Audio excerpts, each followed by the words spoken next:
Welcome to my channel. Thank you for finding this channel.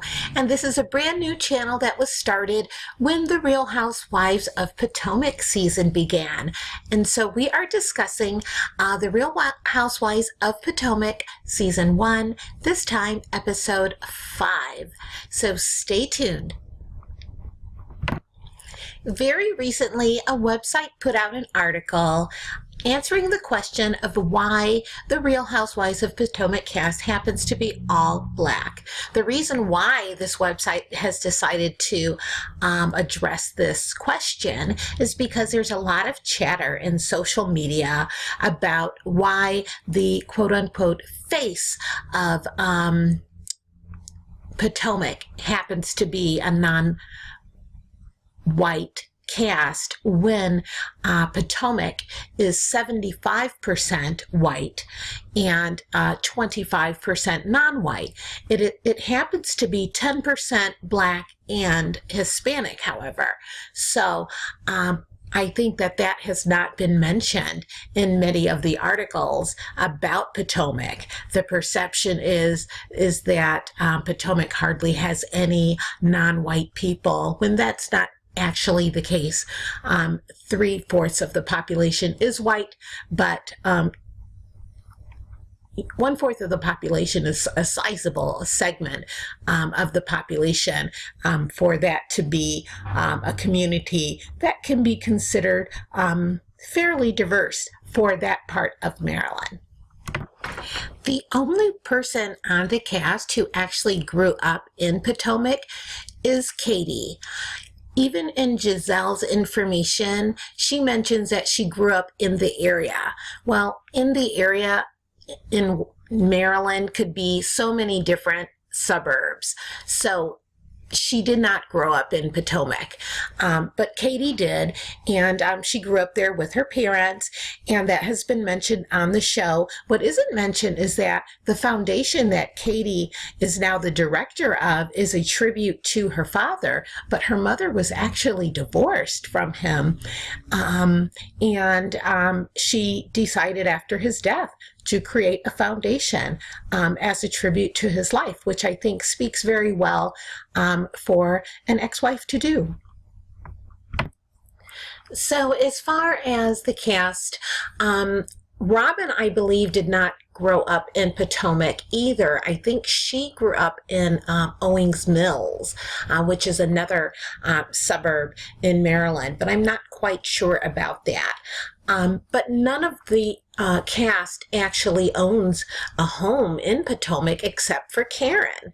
And so I just think that that's interesting. But let's get into season 1, episode 5. What was very interesting is that Charisse decides to discuss with Robin that she is willing to go through a divorce. And basically, her husband was not willing to work on the marriage at all.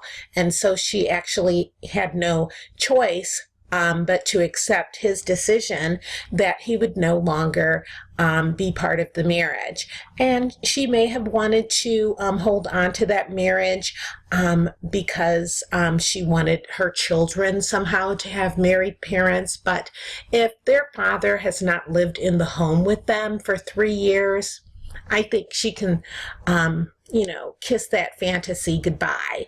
Her children are now in high school, and they'll be off to college soon.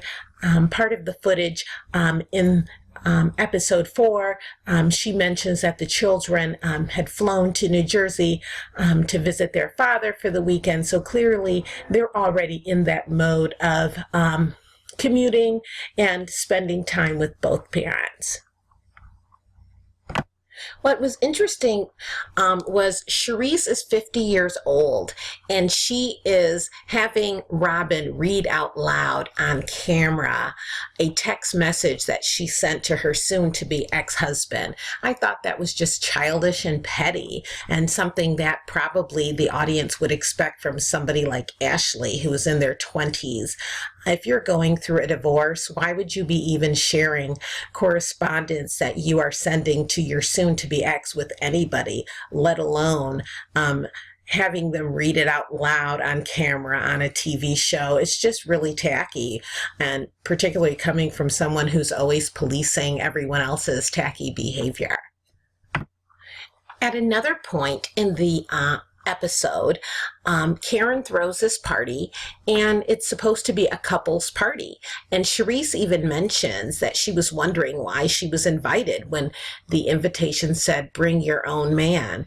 So Charisse then brings two of her girlfriends. Again, a violation of etiquette. If it's a couple's event, then and you're extended an invitation just out of courtesy. Friends do that sometimes, even if they know that you're going through a divorce. They don't want you to feel excluded. They don't want you to feel that your divorce means that you're not part of the group and part of the social circle. So they may extend an invitation out of courtesy, but that doesn't mean that you then show up with two women, because that kind of throws off the entire balance of the social dynamic that the host was planning, who designated it a couple's event. Moving on from Charisse, the other interesting thing was that Ashley's mother has financial problems. And I think that Ashley kind of orchestrated that on camera so that she would not be bashed publicly for living this jet set life while her mother is in bankruptcy and struggling financially. And so I think maybe she orchestrated with the producers for her to have a conversation on camera where her mother says that she doesn't want to accept money from her daughter or make her daughter financially responsible for her. I think that was completely planned and contrived on Ashley's part, just to kind of save her from being criticized for that. The other thing that was quite interesting was at Karen's party, Ashley's husband proceeded to take off his pants. I'm not sure if he's performing for the cameras because he just wants to be campy and entertaining because he knows it's reality TV and anything goes. Not sure if that's kind of what he was trying to do for the cameras, is just to kind of create a moment, or if he was doing what typically happens with non-Black people who are attending kind of upscale social gatherings that happen to have mainly Black guests. And what happens oftentimes is that sometimes non-Black guests come into those types of settings with the assumption that there's no social protocol just because they happen to be in a room full of mainly Black people. And so sometimes you will see that in that type of a setting where non-Black people are the minority. Sometimes if you look around the room at who's being inappropriate or who's doing something kind of unseemly, many times it is that one or two people in the room who don't happen to be Black at the event. And I'm just noticing that pretty frequently occurring in a lot of gatherings that are hosted by Black people who happen to decide to have, upscale type social gatherings. There really wasn't anything else that happened at the gathering. Karen just happened to rent a boat and rent everything for that event and have a caterer. There wasn't really anything that exceptional about it. They were on a boat.